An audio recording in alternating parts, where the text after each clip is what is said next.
Good morning बेटा। कल हम लेसन नंबर 3 पढ़ रहे थे, हिस्ट्री का, मेकिंग ऑफ ग्लोबल वर्ल्ड, जो कि हमारा अभी 2 ही वीडियोस हुई हैं, उसकी 2 लेक्चर्स हुए हैं। अभी third lecture I am going to start.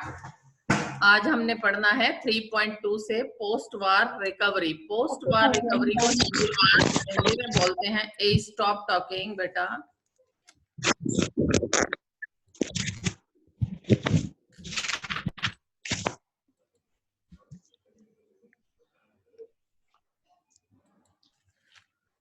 सभी पार्टिसिपेंट आते ही अपने आप को म्यूट कर लें।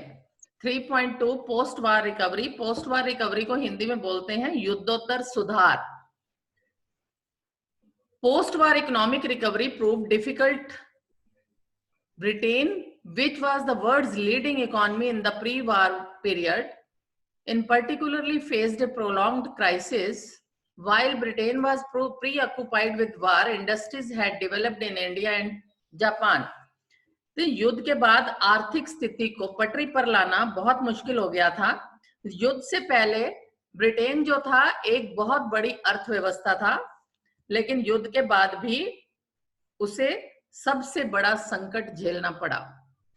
ब्रिटेन जब युद्ध में ऑक्युपाइड था, उस समय इंडस्ट्रीज जो थी भारत में और जापान में डेवलप कर रही थी, लेकिन जब युद्ध खत्म हो गया तो ब्रिटेन को अपनी पहले वाली पोजीशन मार्केट में रिकैप्चर करनी मुश्किल हो गई थी, और जापान जो इंटरनेशनली compete कर रहा था, ब्रिटेन के लिए वो कंपटीशन भी और मुश्किल हो गया था। Moreover to finance war expenditures, Britain had borrowed literally from US. कहते हैं युद्ध में जो भी खर्चा हुआ था, एक्सपेंडिचर हुआ था, उसको निपटने के लिए उसके पास पैसे नहीं थे। अब ब्रिटेन ने यूएस से बहुत सारा पैसा उधार ले लिया।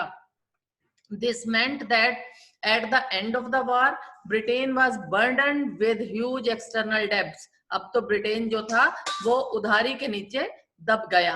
Moreover, to finance war expenditures, Britain had borrowed literally from US. This meant that at the end of the war, Britain was burdened with huge external debts. बहुत उधारी के नीचे वो दब गया। The war led to an economic boom. कहते हैं इस युद्ध ने आर्थिक स्थिति में भी बहुत उछाल ले के आया ये युद्ध। That is to at large increase in demand, production and employment. कहते इतना उछाल आ गया कि डिमांड भी बढ़ गई, प्रोडक्शन भी बढ़ गई, एम्प्लॉयमेंट भी बढ़ गई। लेकिन जब इसका उछाल खत्म हुआ तो प्रोडक्शन जो थी वो कंट्रैक्टेड, सिकुड़ गई। अनएम्प्लॉयमेंट इंक्रीज हो गई। ह्यूज जॉब लॉसेस, और बहुत सारे को नौकरी से भी जाना, हाथ धोना पड़ा। तो before the war, eastern Europe was the major supplier of the wheat in the world market. कहते जो ईस्टर्न यूरोप था ना, युद्ध से पहले वर्ल्ड मार्केट में व्हीट का सबसे बड़ा सप्लायर था। लेकिन when the supply was disrupted during the war, लेकिन जब युद्ध के दौरान व्हीट की सप्लाई पर ध्यान नहीं दिया गया, ये डिसरप्ट हुई, तो ये व्हीट की प्रोडक्शन अचानक कनाडा, अमेरिका और ऑस्ट्रेलिया में एक्सपेंड हुई। यानी कनाडा, अमेरिका और ऑस्ट्रेलिया ने व्हीट उगाना शुरू कर दिया। But once the war was over, लेकिन जैसे युद्ध खत्म हुआ, production in eastern Europe revived. कहते हैं ईस्टर्न यूरोप में फिर प्रोडक्शन रिवाइव कर गई, सुधार कर गई। Created a glut in the wheat output. कहते हैं व्हीट की आउटपुट बहुत ज्यादा बढ़ गई। Grains prices fail. जब बेटा कोई चीज आपके पास, कोई प्रोडक्शन आपके पास ह्यूज मात्रा में हो जाती है, तो उस समय ग्रेन के प्राइसेस जो हैं वो, मतलब कोई भी चीज हो, उसके प्राइसेस, जिसकी मास प्रोडक्शन होती है उसके प्राइसेस गिर जाते हैं। इसी तरह जब व्हीट की मास प्रोडक्शन हुई, व्हीट की प्रोडक्शन बहुत ज्यादा हुई, तो ग्रेन प्राइसेस फेल, तो व्हीट के प्राइसेस जो थे वो गिर गए। रूरल इनकम डिक्लाइन, जो गांवों में लोग रहते थे उनकी इनकम डिक्लाइन होगी। फार्मर्स वर फेल डीपर इनटू डेप्ट, और फार्मर्स जो थे वो उधारी के नीचे आ गए। अब हम पढ़ेंगे 3.3 rise of mass production and consumption. Rise of mass production का उदय, यानी कि बहुत सारी चीजें इकट्ठी ही बनानी। मतलब जैसे आपने मान लो टूथपेस्ट बनानी है, कार बनानी है, हवाई जहाज बनाना है, मोटरसाइकिल बनानी है तो उसकी मास प्रोडक्शन हो जानी, मास प्रोडक्शन का उदय होना एंड कंजप्शन, उतनी ही उसका यूज हो जाना। कंजम्पशन मीन्स उतना ही लोगों को वो खरीद लें, लोग उसको कंज्यूम कर लें। तो in the US recovery was quicker, America में सबसे जो रिकवरी थी, सुधार था, ये बहुत क्विकर हुआ। One important feature of US economy जो था वो मास प्रोडक्शन था। यूएस की इकोनॉमी का जो सबसे इंपॉर्टेंट फीचर है वो मास प्रोडक्शन। मास प्रोडक्शन कहते हैं कि चीजों को बहुत जल्दी इकट्ठा बना लेना,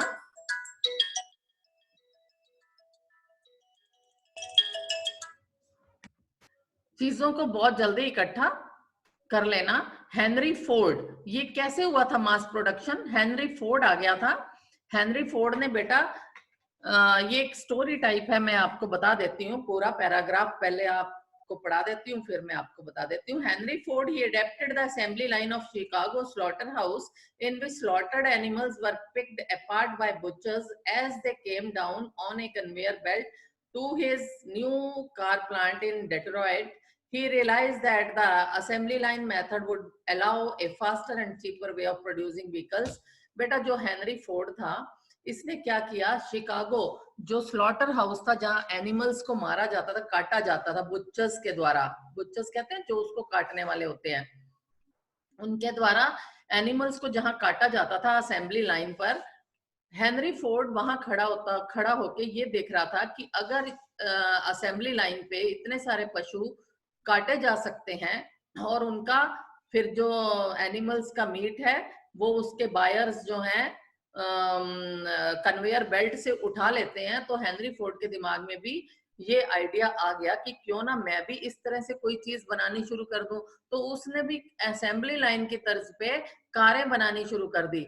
जो कन्वेयर बेल्ट थी वो इतनी तेज चलती थी कि उसमें जो वर्कर्स काम कर रहे थे वो ना तो सांस ले सकते थे, ना कोई अपने फ्रेंड से कोई वर्ड तक भी नहीं बोल सकते थे। मतलब वो बेल्ट इतनी फास्ट चलती थी, उनको भी अपने फास्ट हाथों से इतना काम करना पड़ता था। तो वो वर्कर्स ने क्या किया, इतना अच्छा काम किया उन्होंने उस समय, और 3 मिनट में फोर्ड की कार जो थी वो बन के बाहर आने लगी, इतना फास्ट काम हो गया था। लेकिन वर्कर्स जो थे कन्वेयर बेल्ट पर थक जाते थे, तो अब वो क्या करने लग गए, सो they quit in large numbers. अब वो अपनी जॉब छोड़ छोड़कर बाहर जाने लगे।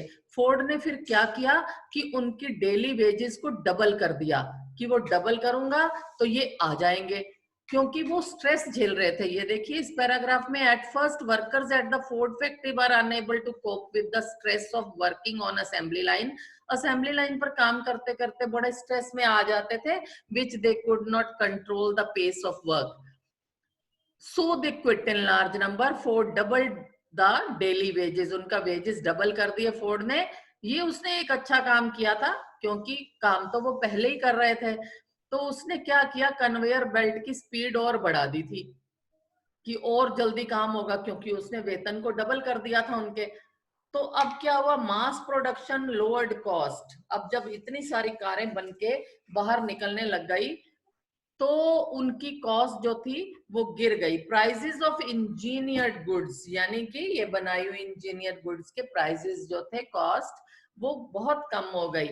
हायर वेजेस, वर्कर्स जो थे अपने हायर वेजेस का थैंक यू करते थे और कहते थे कि अब तो हम सक्षम हैं सारी चीजें खरीदने में, यानी कि पैसे आ गए थे, हायर वेतन मिलना शुरू हो गया था। तो उन्होंने ड्यूरेबल कंज्यूमर गुड्स जैसे कार हो गई, हाउस हो गया, प्रॉपर्टी हो गई, ये सारी चीजें खरीदनी शुरू कर दी थी। और अब उनके घर में क्या चीज नहीं थी, refrigerator, washing machine, radios, gramophone, ये सब कुछ उनके घर में था।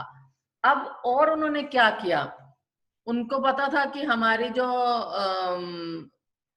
पैसे हैं अब ये बहुत ज्यादा हैं, हम अब सारी चीजें खरीद सकते हैं, हायर परचेज भी कर सकते हैं। तो उन्होंने और लोन लेने शुरू कर दिए। The housing and consumer boom in the 1920s created the basis of prosperity in the USA. कहते हैं अब हाउसिंग के लिए भी लोग सामने आ गए कि हमें भी घर भी चाहिए। तो 1923 में the US resumed exporting capital. 1923 में जो अमेरिका था इसने अपनी पैसे को to the rest of the world अपने पैसे को संसार के दूसरे देशों में देना शुरू कर दिया and became the largest overseas lander, और ये सबसे ज्यादा ओवरसीज लैंडर बन गया, कर्जदाता, लैंडर बोलते हैं कर्जदाता को, तो कर्ज देने वाला बन गया कि लो मेरे पास पैसा है और मैं बाकियों को, जैसे हमें बैंक देता है इंटरेस्ट रेट पे। तो US import and capital export also boosted European recovery. तो कहते हैं जब इसने पैसा देना शुरू किया अमेरिका ने, तो US import and capital export जो था ये इसने यूरोपियन मार्केट को भी, यूरोपियंस को भी रिकवरी दे दी, यानी यूरोपियन की भी अर्थव्यवस्था सुधर गई एंड वर्ल्ड ट्रेड भी, and income growth over the next 6 year, income भी जो थी ये ग्रो कर गई। लेकिन ये पीरियड चाहे कितना भी अच्छा सिद्ध हुआ, लेकिन 1929 में क्या हुआ, एक बार फिर डिप्रेशन झेलना पड़ गया, जो कि ऐसा कभी भी नहीं झेला था। डिप्रेशन कहते हैं महामंदी का दौर, तो महामंदी का दौर आ गया तो वो झेलना पड़ा। अब हम पढ़ेंगे 3.4 द ग्रेट डिप्रेशन, महामंदी कब आई।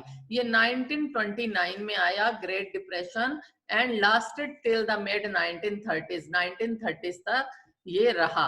This was because the fall in agriculture prices, agriculture prices इतने ज्यादा गिर गए थे, इंडस्ट्रियल गुड्स के प्राइस इतने नहीं गिरे थे जितने एग्रीकल्चर प्राइसेस गिर गए थे, तो ये तभी महामंदी का दौर आया। ये जो डिप्रेशन था बेटा, इसके सेवरल फैक्टर्स थे। पहला फैक्टर इसका यही था कि एग्रीकल्चर ओवर प्रोडक्शन जो थी, एग्रीकल्चर में इतनी ज्यादा प्रोडक्शन हो गई थी कि ये एग्रीकल्चर के प्राइसेस ही गिर गए, तो इस यहाँ पर भी ये सबसे बड़ी प्रॉब्लम रही पहली। दूसरे में क्या प्रॉब्लम आई कि in the mid 1920s many country finance their investment through loans from USA. कहते हैं 1920 के मध्य में बहुत सारे कंट्रीज ने यूएस से यानी अमेरिका से लोन लेना शुरू कर दिया था। तो लोन लेना मीन्स उसको पे भी करना पड़ता है दोबारा, ये थोड़ी कि लेके बैठ जाओगे तुम पैसा क्योंकि तुमसे कोई नहीं मांगेगा। तो अमेरिका से कई कंट्रीज ने लोन भी ले लिया था, वो उधारी के नीचे दब गए थे। Countries that dependent crucially on US loans now faced an acute crisis.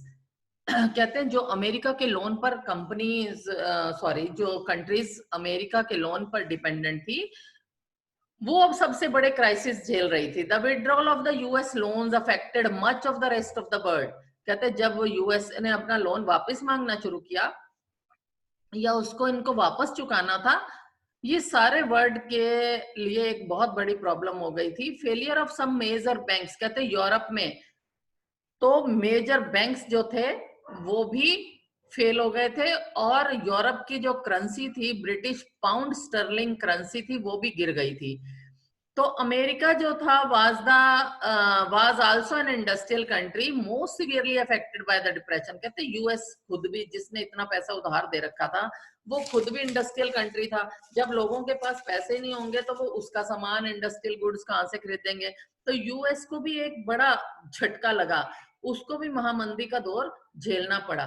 तो यूएस बैंक्स जो थे अपना लोन वापस मांग रहे थे, और जो फार्मर्स थे अपनी फसल बेच नहीं पा रहे थे, घर के घर बर्बाद हो रहे थे। Households were ruined, farmers could not sell their harvest and business collapsed, और बिजनेस जो थे वो भी गिर रहे थे, खत्म हो रहे थे। Faced with falling income many house holds in the US could not repay. कहते हैं फॉलिंग इनकम के साथ जो फेस कर रहे थे, many house hold in US could not repay. कहते अमेरिका को कुछ वापस दे ही नहीं पा रहे थे वो जो उन्होंने लिया हुआ था। Were forced to give up their homes, cars and other consumer durables. कहते हैं अब गिव अप कहते हैं छोड़ना, तो उन्हें अब अपने घर भी छोड़ने पड़ रहे थे, कारें भी, और जो उनके घर में जो उन्होंने पहले खरीदा था रेफ्रिजरेटर वगैरह ड्यूरेबल आइटम से, वो सब उनको छोड़ने पड़ रहे थे। अब क्या हुआ, अनएम्प्लॉयमेंट बढ़ गई, यूएस बैंकिंग सिस्टम जो था ये खुद ब खुद गिर गया, बैंक्स बैंकरप्ट, बैंकरप्ट कहते हैं दिवालिया हो जाना, बैंक्स जो थे वो बैंकरप्ट हो गए and were forced to close.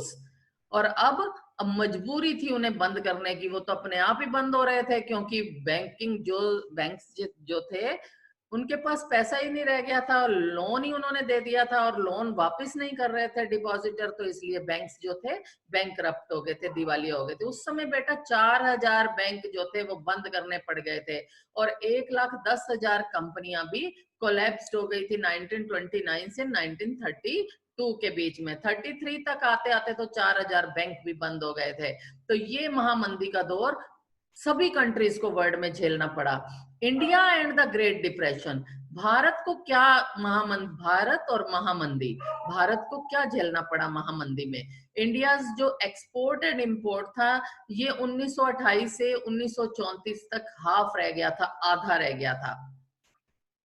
International prices गिर चुके थे, prices in India also plunged, plunged कहते हैं उछाल आ जाना, तो यानी प्राइसेस जो थे भारत में वो भी, उनमें भी उछाल आ गया था। Between 1928 to 1934 wheat prices in India fell by 50%, कहते हैं 1928 से 1934 तक व्हीट प्राइसेस जो थे भारत में गिर गए थे, 50% से भी नीचे गिर गए थे व्हीट के prices. Peasants and farmers, please stop talking. Peasants और फार्मर्स जो दोनों थे वो सफर कर रहे थे more than urban dweller. Urban dweller जो शहरों में रहते थे उनसे ज्यादा पीजेंट और फार्मर जो थे वो सफर कर रहे थे। अब आप जूट प्रोड्यूसर बंगाल को ही कंसिडर करो, उनको ही देखो तो दे ग्रू रॉ जूट, वो रॉ जूट बनाते थे गन्नी बैग्स के एक्सपोर्ट करने के लिए, लेकिन गन्नी बैग्स का एक्सपोर्ट ही गिर गया कि गन्नी बैग ही नहीं चाहिए थे किसी को। The price of raw jute crashed, कच्ची जूट के जो प्राइसेस थे वो गिर गए 60% से भी नीचे। तो जो पीजेंट था वो fail deeper and deeper into डेब्ट, वो उधारी के नीचे दबता चला गया। ये एक कवि ने बंगाल की जूट ग्रोवर्स को लेकर एक कविता सी बनाई है। Grow more jute brothers with the hope of greater cash, cost and debts of jute will make your hope get dashed. When you have spent all your money and got the crop offline around, traders sitting at home will pay only ₹5 a amount. इसका मतलब क्या है बेटा? ये कवि ने मतलब उनकी दुर्दशा पर, जो जूट प्रोड्यूसर थे वो उधारी के नीचे दब गए थे, उनको जूट खरीदने वाला कोई नहीं था, तो उसने ये बोला चलो भाइयों नगद की उम्मीदी में और ज्यादा जूट तुम उगाओ, ग्रो मोर जूट। कहते चलो भैया नगद की, कैश की उम्मीद में तुम और ज्यादा जूट उगाओ, लागत और कर्ज में पिसकर ना उम्मीदी तुम पाओ, यानी यूर होप्स गेट डैश, ना उम्मीदी तुम पाओ, सारी पूंजी लगाकर फंसाकर फसल खड़ी कर जाओ। कहते जितने तुम्हारे पास पैसा है उसमें तुम फसल अपनी खड़ी कर दो, घर बैठे बनिए देंगे ₹5 मन भाव, यानी तुम्हें ₹5 से ऊपर मिलने वाला नहीं है। Across India peasants indebtedness increased, means जो किसान थे वो उधारी के नीचे दबते जा रहे थे, उनकी उधारी बढ़ती जा रही थी। अब क्या हुआ? They used up their savings, अब जो उन्होंने बचा कर रखा हुआ था, उनके पास सेविंग्स थी, मोर्टगेज लैंड्स थी, and sold whatever they have, चाहे उनके पास ज्वेलरी थी, प्रेशियस मेटल्स थे, वो सब अब बिकना शुरू हो गए थे। तो इंडिया जो था अब एक्सपोर्टर बन गया था प्रेशियस मेटल्स का और गोल्ड का। अब ये जब किसानों ने अपनी सेविंग्स निकालनी शुरू कर दी, अपने घर के गहने बेचने शुरू कर दिए, क्या करते ये, तो इंडिया जो था अब इसके पास प्रेशियस मेटल्स हो गई, गोल्ड जैसे, नोटेबली गोल्ड, तो ये इनको बेचना इसने शुरू कर दिया। They certainly helped speed up Britain's recovery but they did little for the Indian peasant. कहते हैं अब इन्होंने जो गोल्ड बेचना शुरू किया था इकोनॉमिकली, इसने बाकी तो जो खरीदार थे इसके, ब्रिटेन रिकवरी हो गई उससे ब्रिटेन की, लेकिन पीजेंट्स को के लिए इन्होंने कुछ नहीं किया। तो town developing land owners who received rents and middle class salaried employees now found themselves better off. कहते हैं इन किसानों से जो शहरों में लैंड ओनर्स थे मिडिल क्लास सैलरी वाले पीपल थे जिनको वेतन मिलता था, वो अपने आप को बेटर फील कर रहे थे किसानों की अपेक्षा। The government extended tariff protection to industries, कहते हैं अब क्या हुआ, एवरीथिंग कॉस्टलेस, सभी चीजों की जो कॉस्ट थी वो कम हो गई थी। इंडस्ट्रियल इन्वेस्टमेंट आल्सो ग्रू, इंडस्ट्रियल इन्वेस्टमेंट भी बढ़ गई थी, लेकिन गवर्नमेंट ने क्या किया, इन पे टैक्स बढ़ा दिए। अब क्या हुआ, अब हम फोर्थ पॉइंट पढ़ेंगे, rebuilding a world economy the post war era. Rebuilding a world economy means विश्व की अर्थव्यवस्था का पुनर्निर्माण, रीबिल्डिंग कहते हैं पुनर्निर्माण। The post war era means युद्धोत्तर काल में, युद्धोत्तर काल में कैसे संसार की अर्थव्यवस्था का पुनर्निर्माण हुआ। अब ये फर्स्ट वर्ल्ड वार के बारे में तो हमने पढ़ लिया, अब इसमें हम सेकेंड वर्ल्ड वार के बारे में पढ़ रहे हैं। The second world war broke out A mere 2 decades after the end of the first world war. ये कब शुरू हुआ था, 1939 में शुरू हुआ था ये युद्ध। The second world war broke out A mere 2 decades के बाद हुआ था फर्स्ट वर्ल्ड वार के। इसमें एक्सिस और एलाइज के बीच में, एक्सिस पावर्स और एलाइज पावर्स के बीच में युद्ध हुआ था। एक्सिस पावर कौन सी थी, नाजी, जर्मनी, जापान, इटली, ये लोग थे इसमें एक्सिस पावर्स में। और एलाइज में कौन थे, Britain, France, Soviet Union and America, US. Once again death and destruction was enormous, कहते हैं अब फिर दोबारा से डेथ और डिस्ट्रक्शन जो थी ये बढ़ गई थी।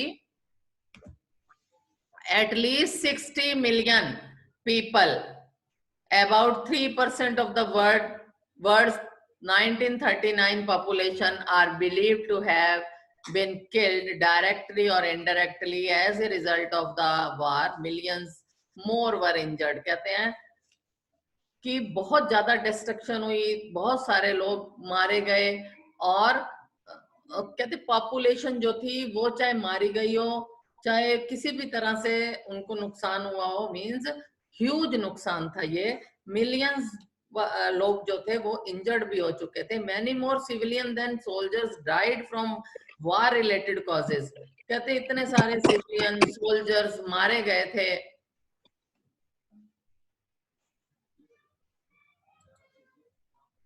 बहुत सारे सोल्जर्स भी और सिविलियन कहते हैं जैसे हम जैसे लोग होते हैं वो मारे गए थे।